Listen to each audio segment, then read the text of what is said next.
Jeremy Hansen, bonjour. Bonjour. Ça fait 2 ans et demi maintenant que vous et vos collègues, vous vous préparez pour cette mission Artemis II. Qu'est-ce qui vous excite le plus à propos de cette mission? Qu'est-ce qui vous enthousiasme le plus? Même quand nous sommes dans les simulateurs, la vue c'est juste incroyable. Alors, je sais bien qu'on va regarder la Lune et ça va être incroyable, mais de voir la Terre de la perspective de la Lune, ça va être quelque chose. Alors, aussi de prendre des photos et les partager avec des humains ici sur Terre. Et j'espère bien que les autres vont arrêter juste pour un moment et penser c'est incroyable, on peut faire des choses extraordinaires quand on se fixe des objectifs et travaille ensemble de les accomplir. Des photos de quoi exactement? Est-ce que vous y avez déjà pensé? Là, Des photos de vous? Des photos de vous sur la Terre. Et peut-être avec la Lune aussi, mais de voir la Terre de cette perspective, pris des mains humaines, je pense que c'est quelque chose. Et ça doit attraper l'attention du monde ici. Le public, le monde entier, les Canadiens seront en train de suivre cette mission, évidemment. Qu'est-ce que vous pensez qu'on peut apprendre de cette mission-là? Est-ce qu'il y a des avancées que vous pensez que cette mission-là pourrait permettre d'accomplir? Maintenant, on a l'intention avec la campagne des missions Artemis de retourner ou d'aller sur Mars un jour. Ça, c'est le but, le grand but. Mais avant ça, on doit prendre des étapes. La prochaine étape, c'est de retourner vers la Lune. Ça, c'est notre travail avec le nouveau capsule Orion. Tester cette technologie, c'est la première fois qu'on va survoler la Lune avec cette fusée et cette capsule. La prochaine étape, c'est Artemis II, c'est de retourner sur la surface de la Lune avec un lunaire. Après ça, on va construire le gateway, une station lunaire en orbite de la Lune. Après ça, faire l'exploration de la surface de la Lune, le pôle sud, par exemple, peut-être une base sur la Lune. Et utilise tout ça pour aller sur Mars un jour. Et vous serez un de 4 membres de cette équipe-là. Ce sera quoi vos responsabilités précises à vous? Parce que c'est une mission de test, on s'entraîne dans chaque domaine. Mais pour le lancement et l'amérissage, ça va être Reed, le commandant, et Victor, le pilote, qui est sur les contrôles pour cette phase de vol.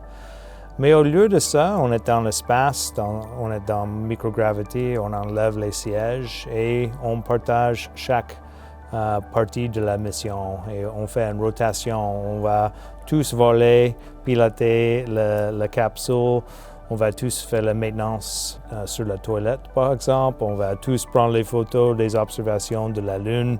Alors, quand c'est possible, on partage chaque rôle d'avoir 4 perspectives différentes pour améliorer ce système pour le prochain équipage. Mission Artemis II, on le sait, elle a été reportée quand même à quelques reprises. Est-ce que ces reports vous ont permis, vous et vos collègues, de mieux vous préparer? Qu'est-ce que vous avez utilisé avec ce temps additionnel que vous avez eu?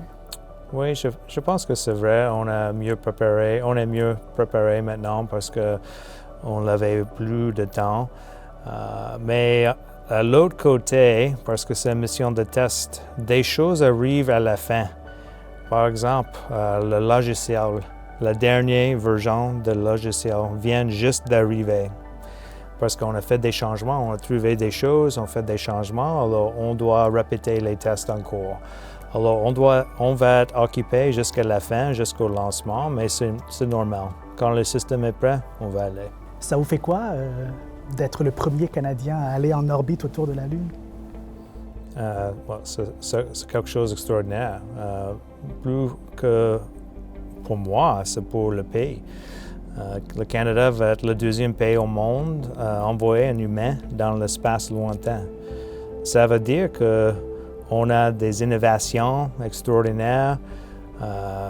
Le monde, la collaboration internationale a une confiance dans le Canada. On a été invités à participer parce qu'on a quelque chose à donner à la collaboration.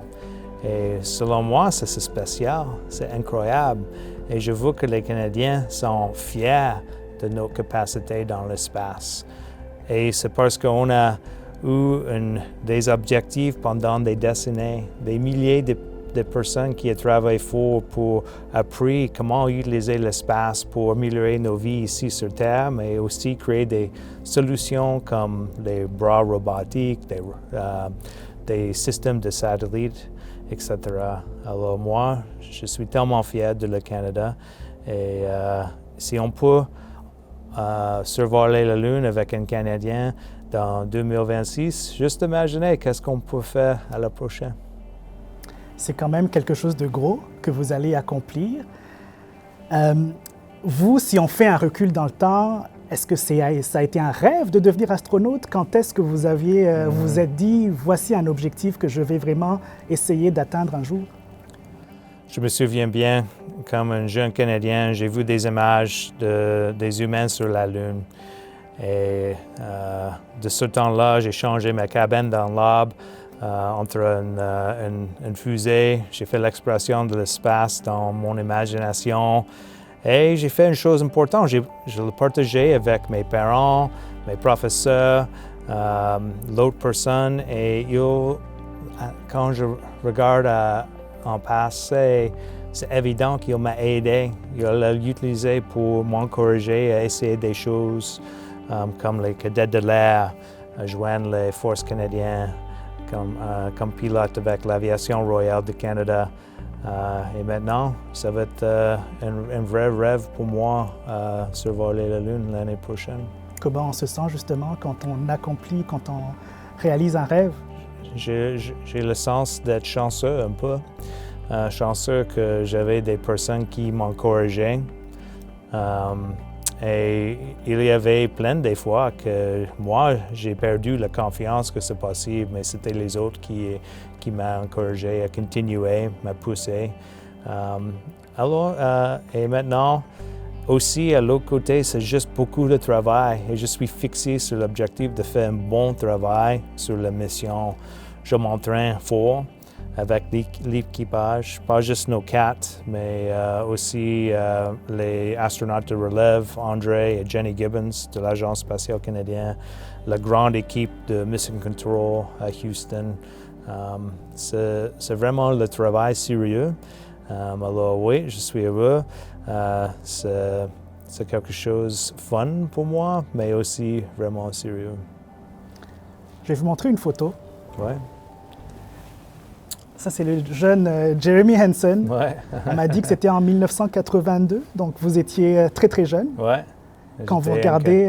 cadet de l'air, je suis dans mon uniforme. Et j'étais au spectacle aérien à London, Ontario.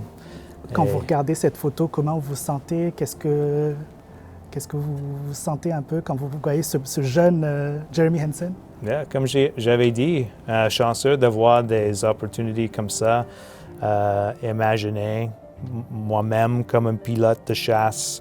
Alors j'étais chanceux que j'avais un but et un désir de faire quelque chose. Et maintenant, quand je pensais de ça, ça m'encourage à continuer à pousser.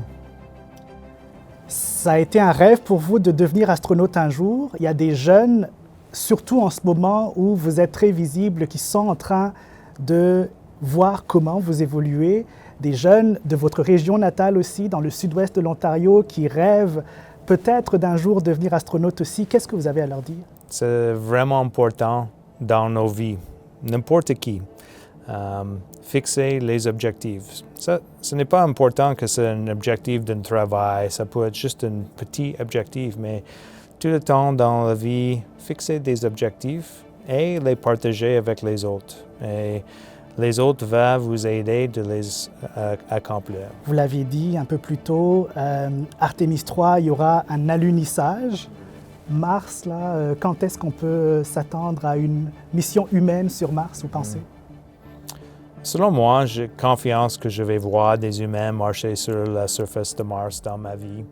Alors, c'est difficile de prédire quand ça va arriver parce que ça dépend de la technologie et comment vite ça change. On sait comment faire une mission à Mars.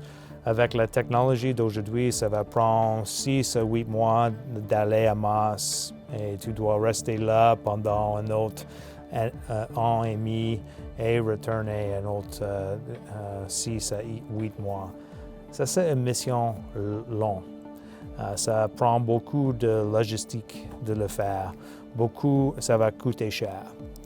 On peut le faire si nécessaire, mais probablement maintenant, ça ne vaut pas la peine. Il y a des autres choses qu'on peut faire et apprendre des choses importantes. Mais si la technologie change et on est capable d'aller plus vite, par exemple, ça va prendre moins de logistique, ça va coûter moins cher. Et il y a des technologies intéressantes, des nouveaux moteurs de plasma, l'énergie nucléaire, par exemple, dans l'espace. Les choses comme ça peuvent changer comment on va le faire. Et ça peut aller plus vite peut-être. Mais les choses qui sont importantes, c'est qu'on fixe ces objectifs-là, comme on fait avec l'Artemis. On apprend comment collaborer avec une collaboration internationale. Et comme ça, on peut faire plus, aller plus vite. On le voit, vous avez beaucoup d'enthousiasme avec votre travail. On sait que c'est une mission quand même qui a un certain niveau de risque. Hein. Comment vous gérez ce niveau de risque-là qui est associé à cette mission? Premièrement, je commence avec le penser que ça vaut la peine de prendre des risques. Les humains, ils ont toujours fait ça pour des choses qui vont améliorer la vie ici ou trouver une nouvelle chose. Ça vaut la peine. Ça commence là. Alors, commence là.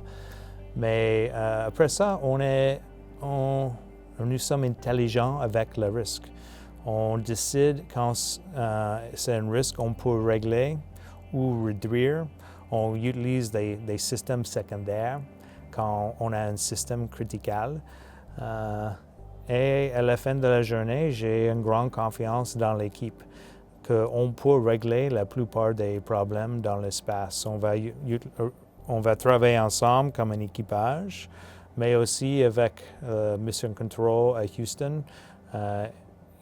On a des experts là. On peut travailler ensemble pour régler les situations.